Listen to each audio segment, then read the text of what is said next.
উপস্থিত লীলাখাত পশ্চিম পাড়া এই সুন্নি মহাসম্মেলনের সম্মানিত সভাপতি বিশিষ্ট দানবীর জনাব মোহাম্মদ আবুল খায়ের ভূঁইয়া সাহেব, সভাপতি মাহফিল পরিচালনা কমিটি, প্রধান আকর্ষণ মুগরা হক্কানি দরবার শরীফে সাজ্জাদুন্নশীন হযরতুল আল্লাহ মাওলানা কাজী গোলাম সামদানি হক্কানি মুদ্দাজিল্লাহুল আলী।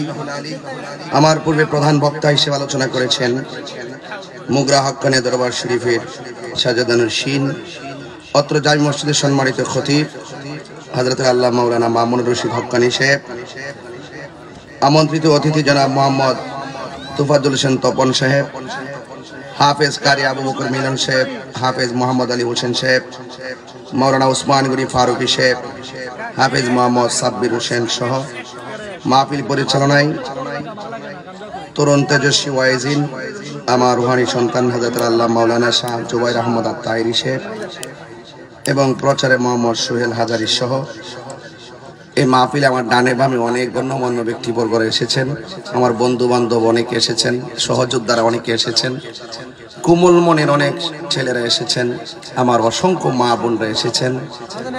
যে আল্লাহ রাব্বুল আলামিন আমাদের সকলকে আজকের এই মাহফিলে আসার বসার সুযোগ দিয়েছেন, শুকরিয়া তান সকলে পড়ুন আলহামদুলিল্লাহ।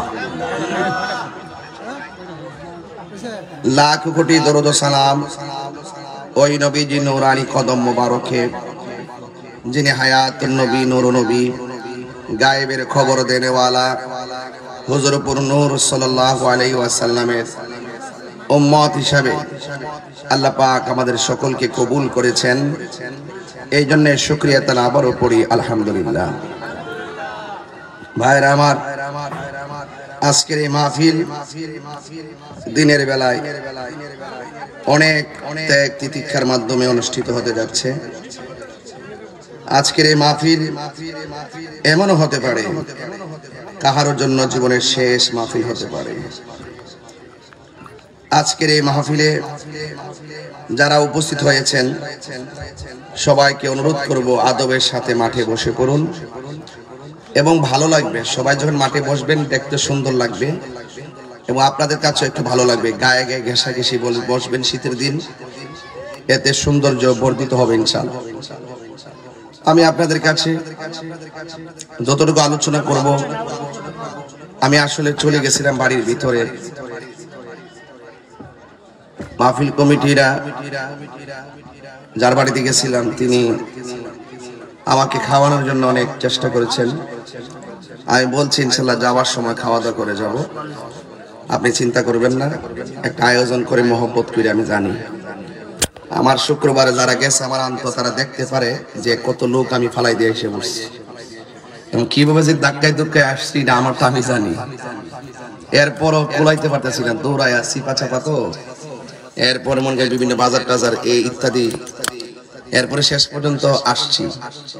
আর নীলাখাত গ্রামে আমার জন্য কোনো কমার্শিয়াল একদম দূরের এলাকা এটা না।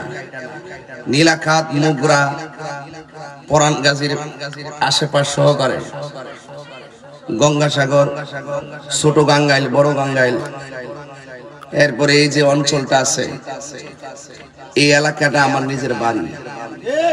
কথা বলেন ঠিক কিনা? তো ঘরের ছেলে ঘরে আসবে, ঘরের ছেলেকে ঘরে আনার জন্য ঠিক আছে এলাকার মানুষ সর্বোচ্চ চেষ্টা করিয়া ইনশাআল্লাহ নিয়ে আসছে। বলেন বলেন আমাকে আসার সুযোগ দিয়েছেন কে? আরো বড় করে বলুন আল্লাহ। এই যে মানুষ চলে আসতেছে, আওয়াজ পাওয়া গেছে যে তাহির হুজুর এসেছে। অনেকে ফেসবুকে দেখতেছে, দৌড়ায় দৌড়ায় আসবে। সবাই আওয়াজ করে বলুন ইজ্জতের মালিক কে? হায়াতের মালিক কে? মৌতের মালিক কে? মাহফিল এনেছেন কে? এই মসজিদটা প্রতিষ্ঠিত হয়েছে কত বছর হইব? 4 বছর। কি কো না এটা না, এটা না, ওই যে নূরে মদিনাটা এইটা ওই নতুন এসে নাকি রে ওইটিক তো এটা এখানে আসছে। আচ্ছা মানে ওখানে থাকুক আর এখানে থাকুক, এই মসজিদটার নামটা তো এটাই ছিল নাকি? নূরে মদিনা ছিল না? এই মসজিদে অনেকে নামাজ পড়ছে না? ওখানে হোক আর এখানে হোক পড়ছে তো। এই মসজিদে অনেকে ইতিকাফ করছে না? করছে কিনা? কিন্তু এই মানুষ অনেকে কিন্তু চলে গেছে। আগের দিনের এই মুসলিম উদ্দিন সাহেব, এই পিঙ্কির আব্বা যে, তা আমার অত্যন্ত আমার শ্বশুর বাড়ির দিক দিয়েও এরা খুব কাছের ছিল, এই প্রতিবেশী হিসেবে খুব কাছের ছিল। এই মানুষটা তো সব মাহফিলে আসতো না? এই মানুষটা কি এখন আছে? আল্লাহ যেন প্রত্যেকটা চলে যাওয়া মানুষের কবরটাকে জান্নাতের বাগান বানায় দিয়ে বলেন আমিন। আরো বড় করে বলেন আমিন। ভাইরা আমার, বক্স থেকে জান গা, বক্স আওয়াজটা নাই, নামাজ করতে পারতাম না। ভাইরা আমার, আমি যতটুকু আলোচনা করব আদবের সাথে আলোচনা শুনবেন। আল্লাহ রাব্বুল আলামিন আমাদেরকে পাঠিয়েছেন তার গোলামি করার জন্য। আজকে যে সুন্দর একটা দিন, এটা দোয়া কবুলের দিন, ঠিক না? গরিবের জন্য হজের দিন গেছে, মারহাবা কর না কেন? এই জুমার নামাজ একটা ঈদের দিন, হাদিস শরীফে আছে।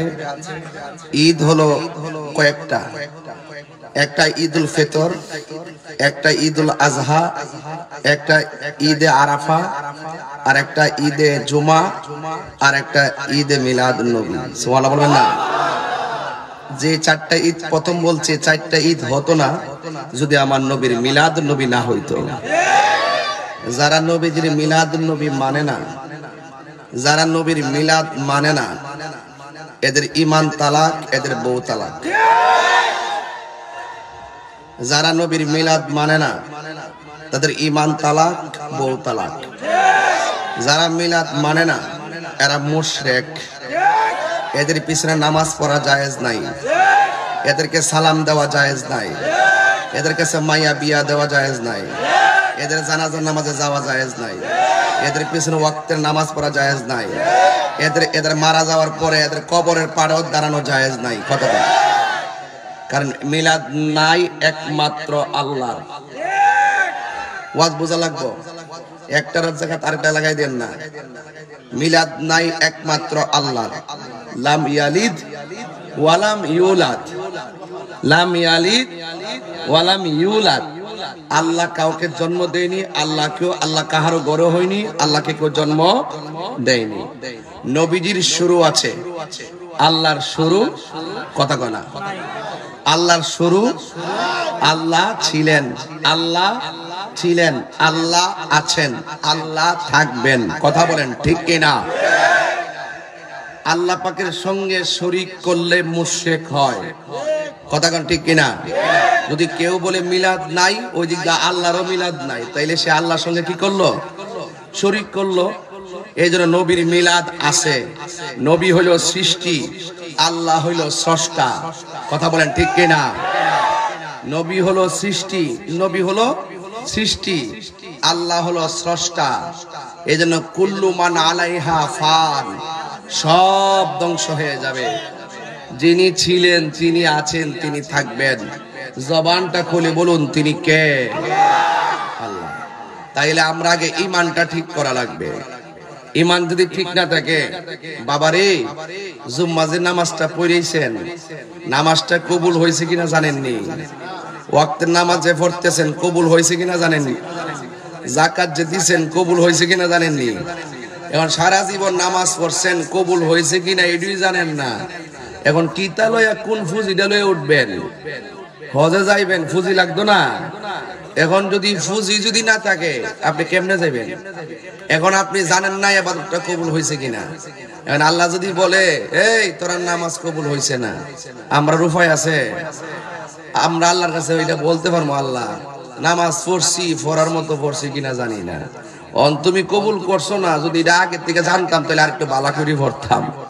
কবুলের গ্যারান্টি কার্ডটা লইলাম বলে, ওয়ারেন্টি কার্ডটা লইলাম বলে, এটা তো তোমার হাতে রাখিয়া দিছ। তুমি চাইলে কবুল করতে পারো, নাও করতে পারো, এটা তোমার মর্জি। তবে একটা কথা কই, নামাজ নাই, রোজা নাই, হজ করছি করার মতো করছি না, যাকাত দিছি দেওয়ার মতো দিছি না, নামাজ পড়ছি পড়ার মতো পড়ছি না, এটার গ্যারান্টি কার্ড ওয়ারেন্টি কার্ড আমার কাছে নাই। তবে একটা গ্যারান্টি কার্ড লইছি, আপনার নবীরে আমরা জানের চাইতে বেশি ভালোবাসি। হাত তুলে বলতে হবে ঠিক কিনা বলেন।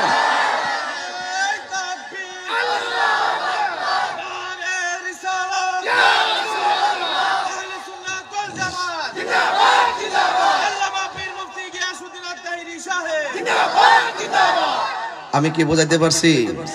তাইলে দিন শেষে নবী ছাড়া কোনো উপায় একটাও ছিল আমরা নবী। কথা কোন ঠিক কিনা? রাসূল বলছেন শাফাআতি লি আহলিল কাবাইর মিন উম্মতি, আমার উম্মত যদি কবিরা গুনাহ কইরা ফেলায়, হাসরের মাঠে যদি তারা আসামি হয়ে যায়, তাহলে আমি আল্লাহর হাবিব, আমি নবীজি, ওই তার অন্তরে ঈমান থাকার কারণে, আমলে ত্রুটি হওয়ার পরও ঈমান থাকার কারণে আমি তাকে সুপারিশ করে জান্নাতে নিয়ে যাব। তো যেই নবীজি আমাদের শেষ ভরসা, এই জন্য সুন্নিরা নবীর পাগল। আর বাংলাদেশে যারা চেয়ারের পাগল আর ক্ষমতার পাগল, আমরা এই সমস্ত দান্দামি করি না। আমরা যদি ধর্ম নিয়ে কথা বলি, ধর্মটাই আমাদের সবার আগে। কথা কোন ঠিক কিনা? কথা কোন ঠিক কিনা বলেন। এই জন্য ধর্মটা আমরা আগে, এরপরে দেশ। ধর্ম নিয়ে আমরা চর্চা করব, দেশকে প্রেমের সাথে সাজাবো। কথা বলেন ঠিক কিনা? আমরা দেশের কিছু মানুষ আছে দেখবেন, বাবারে বাবা চেয়ারের লাগে আর ক্ষমতার লাগে উচিত কথা বলে বুঝলে গেছে গা, হক কথা কয় না। যদি আবার মামলা টামলা হয়, আর আমার কথা হইলে যে হক কথা কমই, যদি এতে কোনো আমার অসুবিধা হয় দুনিয়ার আদালতে হবে, কিন্তু আল্লাহর আদালতে তো আমি পার পেয়ে যাব। কথা বলেন ঠিক কিনা? এই জন্য বাবা পায়ে হাত দিয়ে কইলাম, আপনারা যদি একটু মাঠে আসেন তাহলে আমার কাছে ভাল লাগবো আর কি। কারণ আপনার এর মাঝখানে ফাঁক রাখলে এই জায়গাটাতে শয়তান আয়া বইব। আপনি একটু এসে বসেন, কারণ আমার তো, আমি কিন্তু অ্যাভেলেবল আসতে পারি না আপনাদের এলাকায়। দেখেন পুরা মাঠ কানায় কানায় মানুষ দাঁড়িয়ে আছেন। আপনারা একটু মেহেরবানি করে ভিতরে বসুন, এরপর মানুষ যারা জায়গা পাবে না তারা দাঁড়াক। এখন জায়গা থইয়া আপনার দাঁড়াই থাকলে এই জিনিসটা খারাপ লাগে। বাবা আপনারা আসেন, এই জুমার দিন আয়েন, কাঁধে কাঁধ মিলান না, হাতে হাত রাখেন না। এই সুন্নি ভাইরা কেমনে দাঁড়াইতেন? আয় ফেরেন, মহব্বতে আয় ফেরেন, জোতারি কইলে আয়েন, সুন্দর করে কাঁধে কাঁধ মিলায় বসে দুরূদ শরীফ পড়েন। আল্লাহুম্মা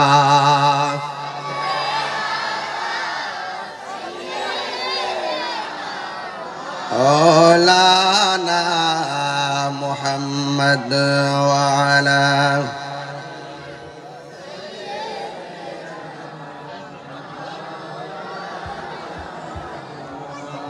দরদ মাকে কণ্ঠে করে লা ইলাহা লা ইলাহা ইল্লাল্লাহ লা ইলাহা লা ইলাহা হাসবি রাব্বি জাল্লাল্লাহ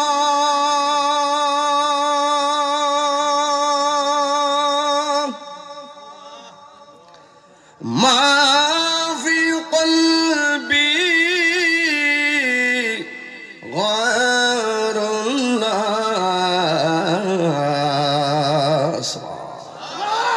পড়ন নূর মুহাম্মদ, কেউ তুলেন লা ইলাহা লা ইলাহা লা ইলাহা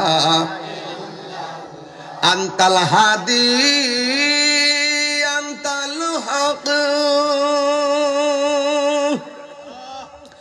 লাইসাল হাদি ইল্লাহু সুবহানাল্লাহ। পড়ুন লা মাওজুদা ইল্লাল্লাহ লা মাকসুদা ইল্লাল্লাহ লা ইলাহা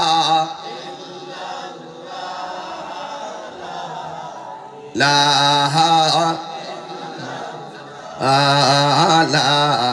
ইলাহা লা ইলাহা লা ইলাহা ইল্লাল্লাহ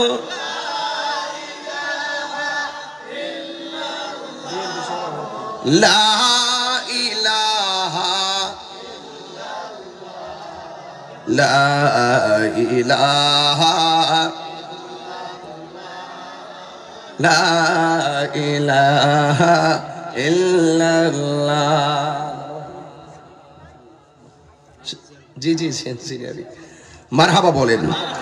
আজকে আমাদের এলাকার গণ্যমান্য ব্যক্তিবর্গের উপস্থিতিতে আজকের এই প্রোগ্রামটি প্রাণবন্ত এবং প্রেমময় হচ্ছে, কথা বলেন ঠিক কিনা? সবাই বলি মারহাবা। নারে তাকবীর, নারে রিসালাত, আহলুস সুন্নাত ওয়াল জামাত। গভীর মনোযোগ, বেশি বাড়াবো না, জবানটা খুলে বলুন ইজ্জতের মালিক কে? আল্লাহ রাব্বুল আলামিন আমাদেরকে ডাক দিয়ে বলতেছেন, ইয়া আইয়ুহাল্লাযীনা আমানু আমিনু বিল্লাহি ওয়া রাসূলিহি। সুবহানাল্লাহ। আল্লাহ বলেন, হে ঈমানদারগণ, তোমরা ঈমান আনো আল্লাহর উপরে। বলেন, খুঁটিবিহীন আসমানটা বানাইছে কে? আল্লাহ। আমাদের এই বাঁশিটা বানাইছে কে? আল্লাহ। একটা বাঁশির সঙ্গে আরেকটা বাঁশির সুরের মিল আসেনি? একটা চোখের সঙ্গে আরেকটা চোখের মিল আসেনি? একজনের চোখের সঙ্গে কালারের সঙ্গে আরেকজনের কালার মিল আসেনি? দেখবেন এমন সুন্দর ডিজাইন করে আমার আল্লাহ বানাইছে, একটা চেহারার সঙ্গে আরেকটা চেহারা মিলে না। ওরে আল্লাহকে চিনতে গেলে লন্ডন আমেরিকা যাওয়া লাগে না, আয়নার সামনে দাঁড়াইলেই বুঝতে পারবেন আল্লাহ আপনাকে কত নিখুঁত করে বানাইছে। একটা আসমান থেকে আরেকটা আসমানের দূরত্ব 500 বছরের রাস্তা। একটা আসমান বানাইছে আমার আল্লাহ পাথর দিয়া, আরেকটা আসমান বানাইছে আমার আল্লাহ লোহা দিয়া, আরেকটা আসমান বানাইছে আমার আল্লাহ স্বর্ণ দিয়া। এমন ভাবে 7টা আসমান বানাইছে রে বাবা, একটা খুঁটিরও ব্যবহার করে নাই। আল্লাযী خلق 7 سماوات طباقا। আল্লাহ হলেন তিনি যিনি খুঁটি ছাড়া আসমানটারে বানাইছি। ও যুবকের দল, পায়ের মধ্যে হাত দিয়ে বলে দিয়ে যায়, নিঃশ্বাসের কোনো বিশ্বাস নাই। কেউ আগে চলে যাবে, কেউ পরে চলে যাবে, এই দুনিয়া ছেড়ে কেউ চলে যাবে, এটাই বাস্তব ইউনিভার্সাল ট্রুথ। যুবকের দল, কেউ আগে যাবে, কেউ পরে যাবে। এই জন্য আল্লাহ রাব্বুল আলামিন আমাদেরকে এই দুনিয়ার মধ্যে পাঠাইছেন। আপনারা জবান খুলে কোন বিশ্বাস করবো একজনকে, তিনি কে? আল্লাহ বলে, হে ঈমানদারগণ, তোমরা ঈমান আনো আল্লাহর উপরে। আল্লাহ আমাদেরকে কেন বানাইছেন? আল্লাহ রাব্বুল আলামিন কোরআনের মধ্যে বলে দিয়েছেন, ওয়ামা খালাকতুল জিন্না ওয়াল ইনসা ইল্লা লিয়াবুদুন। আল্লাহ বলেন, আমি মানুষ এবং জিন জাতিকে সৃষ্টি করেছি একমাত্র আমি আল্লাহর গোলামি করার জন্য। নামাজের মাধ্যমে যে আল্লাহর গোলামি হয়, রোজার মাধ্যমে সে আল্লাহরই গোলামি হয়, যাকাতের মাধ্যমে সে আল্লাহরই গোলামি হয়। ও বন্ধুরে বন্ধুরে বন্ধু, কি দিয়া আল্লাহ চিনাইতাম? এই মুহূর্তে ইচ্ছে করলে বুকের মধ্যে ব্যথা তুললে আল্লাহ নিয়ে যাইতে পারে। এই মুহূর্তে ইচ্ছা করলে ব্রেনটারে উল্টা পাল্টা বানায়া স্ট্রোক বানায়া নিয়ে যাইতে পারে। এটাই কিন্তু হচ্ছে, অথচ আমরা জানি না। 40 দিন আগেই কিন্তু মরণের একটা জাগ নামারে, 40 দিন আগে আলামত শুরু হয়ে যায়, কথা বলেন ঠিক কিনা? এখন প্রশ্ন হলো, আপনার কোন কোন আলামত দেখলে বুঝবেন যে আপনার মরণ গণায় আসতেছে? গণায় আসতেছে। আমার মরণের কতদিন বাকি আমি জানিলাম না গো আল্লাহ। দিন বাকি আমার মরণের জানিলাম না গো আল্লাহ। মরণের কত দিন বাকি আর আজরাইলা শিয়া যখন হস্তে দিবা দড়ি আজরাইলা শিয়া যখন হস্তে দিবা দড়ি তখন আমার মনাবাই খরবালু কালু কি আমি জানিলাম না গো আল্লাহ মরণের কত দিন বাকি আমার মরণের আমি জানিলাম না গো আল্লাহ দিন বাকি আর 40 দিনের আগে ভাইরে মতের নিশানি 40 দিনের আগে বাইরে মতের নিশানি এই যুবক আওয়াজটা করে আল্লাহু আকবার আরে 40 দিনের আগে ভাইরে মতের নিশানি জমদুতে বা ইন্দানি চোখে দিয়া আমি জানিলাম না গো আল্লাহ মরণের কত দিন বাকি আমার মরণের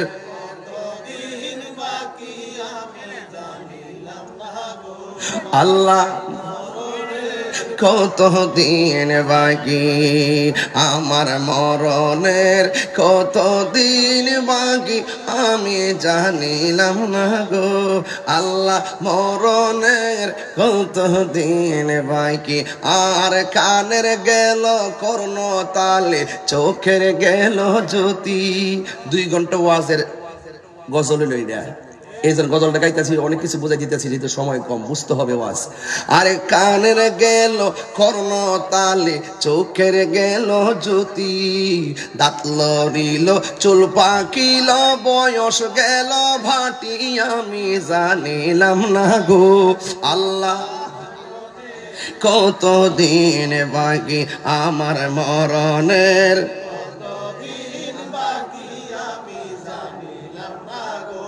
আল্লাহ মরণের কত দিন বাকি আমার মরণের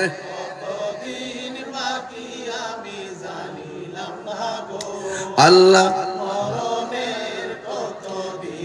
হায়াত হইল হাতে বাইরে মত হইল পায়ে হায়াত হইল হাতে বাইরে মত হইল পায়ে জোরে আল্লাহু আকবার বলা যাবে না আর জোরে কর না আল্লাহু আকবার কোন জায়গা যার মরণ লেখা সেই জায়গা নি জানে কথা কোন ঠিক না কে কোন জায়গায় মরবে কেউ জানে না এটাই ছিল আমার ওয়াজ আপনারা বলেন জানে কে বাইরে ও ভাই এই এই আমার জাদুমণিরা আসেন একটু মাঠটা বসেন মাঝখানে শয়তানটা বসতে দিবেন না ওরা লাথি মারে না শয়তানটা লাথি মারে না আপনার প্রেমিকরা মাঠটা বইরা যান আমার শান্তি লাগবে কারণ মানুষ তো আসতেছে এগুলা এসে দাঁড়াইতে হবে আবার এখানে আসেন বাবা রাগ করেন না এই কার সাথে রাগ করে আমার কথা শুনেন না আপনারা শুনতেন না আপনারা একটু আরাম করে বসেন দেখবেন মাঠটা অনেক সুন্দর লাগবে বারবার বলছি অনেক ভালো লাগবে বাবা আপনি একটু এসে বসুন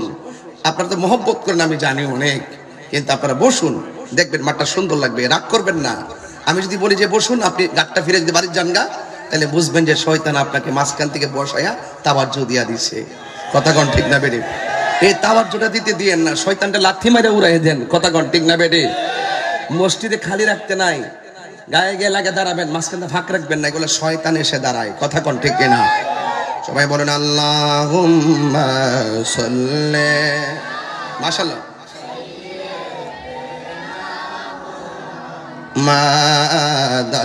মাদাল্লাহুম্মা সাল্লি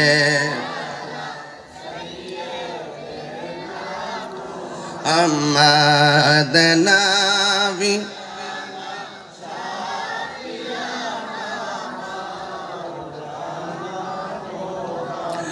একটা জবান বন্ধ রাখবেন না মহব্বতে মায়ার সুরে বলুন সুবহানাল্লাহ এ বন্ধু ও যুবকের দল আল্লাহ বলেন আমিনু বিল্লাহ আল্লাহকে মানো আল্লাহকে মানতে গেলে নামাজের দরকার আছে না নাই সবাই বড় করে বলুন আছে না নাই রোজার দরকার আছে না নাই? ও বন্ধুরে, এরপরে আমার আল্লাহ বলছেন ওয়া রাসূলিহি, নবীকে মানা লাগবে, নবীকে মানা লাগবে। বন্ধু, অনুরোধ করে বলি, পায়ের মধ্যে হাত দিয়ে বলে দিয়ে যাই, আল্লাহ রাব্বুল আলামিন আমাদেরকে বানিয়েছেন, কিন্তু মনে রাখবেন জীবনটা বড় দামি সম্পদ। যদি আপনি ভালোভাবে উপভোগ করতে পারেন, আবার জীবনটা বড় তুচ্ছ যদি আপনার জীবনটাকে পেশামালে ঠেলে দেন। এই জন্য আল্লাহ রাব্বুল আলামিন কোরআনের মধ্যে বলে দিয়েছেন, ইয়া আইয়ুহাল্লাযীনা আমানু দুখুলু ফিস-সিলমি কাফা। শুধু মুসলমান নামে হলে চলবে না, মুসলমানের ঘরে জন্ম হলেই ইমানদার হওয়া যায় না। ইমানদার হওয়া বড় ভাগ্যের ব্যাপার। আমার নবীকে যদি আপনি ভালোবাসতে চান, নবীর সাহাবায়ে কেরাম নবীর যেমনি ভালোবাসছেন এমন ভাবে আপনাকে ভালোবাসা লাগবে। নবীর একটা সাহাবী যার নাম হলো হযরতে কাতাদা, চিৎকার মেরে কি আল্লাহু আকবার বলা যাবে না? ও বন্ধু, নবীকে ডাক দিয়ে বলে, নবী গো, ও মায়ার নবী, দয়ার নবী, যুদ্ধের ময়দানে আমার দুইটা চোখ পড়ে গেছে, যুদ্ধের ময়দানে আমার দুইটা চোখ পড়ে গেছে, গালের মধ্যে চোখ দুইটা জ্বলে গেছে। ইয়া রাসূলুল্লাহ, যুদ্ধের ময়দানে আয়েশা আমার দুইটা চোখ জ্বলে গেছে, দুইটা চোখ যে জ্বলে গেছে, ইয়া রাসূলুল্লাহ এই চোখ দুইটা আপনি ভালো করে দেন। চিৎকার মেরে কি আল্লাহু আকবার বলা যাবে না? এ যুবক ভাইরা, এ যুবক ভাইরা, আল্লাহ রাব্বুল আলামিন কোরআনে বলেছেন, ওয়ালা তাকুলু লিমান ইউকতালু ফি সাবিলিল্লাহি আমওয়াত বাল আহইয়াউ ওয়ালাকিন লা তাশউরুন। আল্লাহ বলেন, আমার পথে যারা জীবন দেয় ওরা হলো জিন্দা, এরা মরে না, এরা জিন্দা। হকের প্রশ্নে জীবন দিতে রাজি আছেন না নাই? আর জোরে কোন রাজি আছেন না নাই? সাহাবায়ে কেরাম জীবন দিতে শহীদ হয়ে গেছে, প্রয়োজনে হকের প্রশ্নে আমরাও জীবন দিয়ে শহীদ হয়ে যাব। কথা বলেন ঠিক কিনা? মাথাটা ঠান্ডা আছে, আবহাওয়া ঠান্ডা আছে, গরম করবেন না। আপনারা জবানটা খুলে কোন হকের জন্য জীবন দিয়েছে সাহাবায়ে কেরাম। কথা বলেন ঠিক কিনা? বলেন। সাহাবী ডাক দিয়ে বলি, ইয়া রাসূলুল্লাহ, নবী গো, ও মায়ার নবী, যুদ্ধই করতে আসছিলাম আপনার সাথে, কিন্তু বিয়াদবের আমার দুইটা তীর যখন চোখের মধ্যে দিল, আমার চোখ দুইটা ঝুলে গেছে, গালের মধ্যে চোখ দুইটা পড়ে আছে। ইয়া রাসূলুল্লাহ, মেহেরবানি করে চোখ দুইটা আপনি ভালো করে দেন। আমার নবী, আপনার নবী ওই সাহাবীরে ডাক দিয়া বলে, সাহাবীরে, ও কাতাদা, তুমি কি চোখ চাও না জান্নাত চাও? জোরে কর না মারহাবা। তুমি কি চোখ চাও না জান্নাত চাও? বড় কঠিন প্রশ্ন। রাবিয়া বসরিকে হাসান বসরি বলছিল, কষ্ট হইতেছে আপনাদের? তোমারে আমি বিয়ে করতে চাই। হাসান বসরি জানে রাবিয়া বসরির চেহারা বেশি সুন্দর না, তার গালগুলা বাঙ্গা, তার চেহারাটা বেশি সুন্দর না, টাকা পয়সাও তেমন নাই। হাসান বসরি বলছে, রাবিয়া রে, আমি তোমার বিয়ে করতে চাই। রাবিয়া বলল, 4টা প্রশ্ন করবো, যদি উত্তর দিতে পারেন তাইলে আপনাকে বিয়ে করব। 1 নম্বর প্রশ্ন হলো, আপনি আমারে বলেন না আমি কি জান্নাতি না জাহান্নামী? হাসান বসরি কয়, এটা আমি কেমনে বলবো?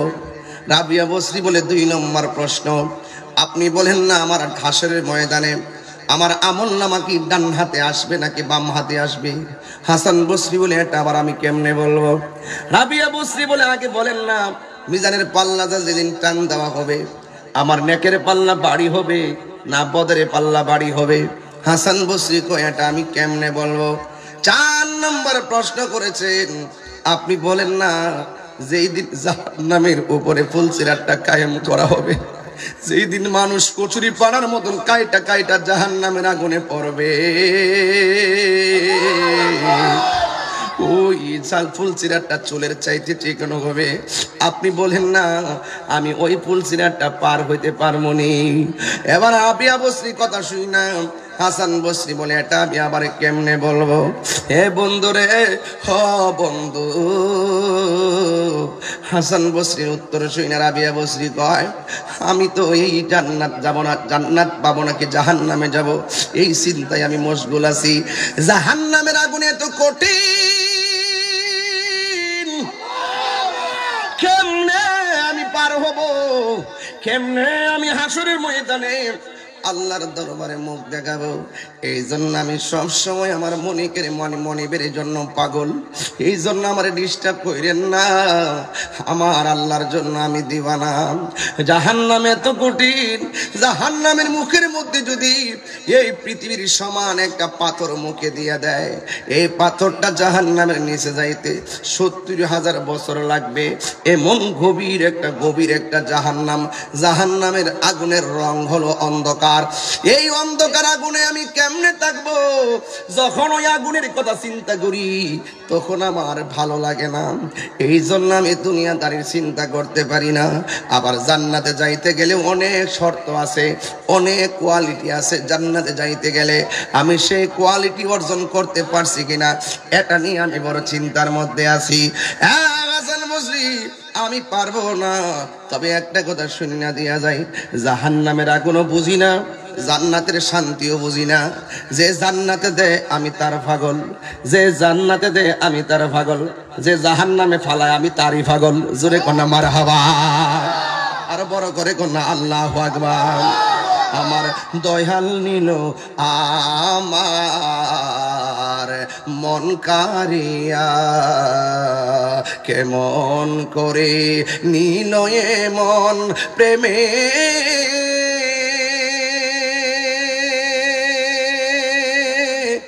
হারি ডাক দিয়া গো।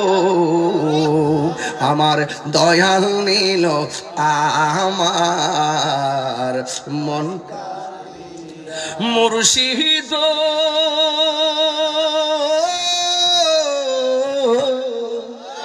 আমারি মন করলা গো হরণ, কি রূপ দেখাইয়া সেই ওরে দয়াল রে। আমারি মন করল গো হরণ, কি রূপ দেখাইয়া সেই রূপের লগে আমার কি যে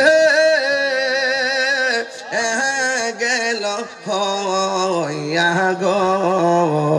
আমার দয়াল নিল আমার।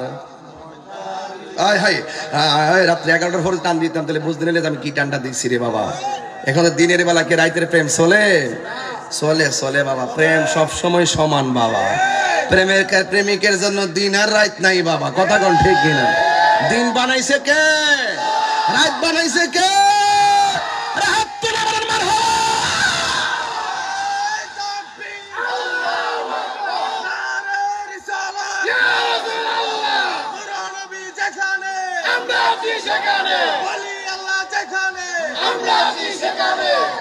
আল্লাহু আকবার বলেন। আমার দয়াল নিল আমার